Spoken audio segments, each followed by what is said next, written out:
మనం కట్టలేదా గుళ్ళు? మనం కట్టలేదా గుడి? యాదగిరి గుట్ట మనం కట్టలేదా?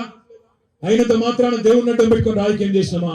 ఇలా చేసిన పని లేదు కాబట్టి, చెప్పుకున్న తనకి ఏం దిక్కు లేదు కాబట్టి ఇలా ఓట్ల కోసం దేవుళ్ళని అడ్డం పెట్టుకొని రాజకీయం. నేను ఆలోచించమని కోరుతా ఉన్నా మిమ్మల్ని. దయచేసి మోడీ గారి ప్రభుత్వం, ముఖ్యంగా మా ఆడబిడ్డలు ఒక్కసారి జాగ్రత్తగా ఆలోచించండి.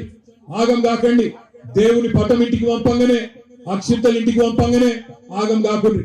మోడీ గారు అక్షింతలు పంపిండి మనకు, కానీ కేసీఆర్ గారు మొత్తం తెలంగాణ నుంచి ఉత్పత్తి అయిన వరిని, ఇక్కడి బియ్యాన్ని, 3.5 కోట్ల టన్నుల బియ్యాన్ని దేశం మొత్తం పంపింది మన నాయకుడు కేసీఆర్ గారు అనే మాట నుండి గుర్తు చేస్తా ఉన్నాడు.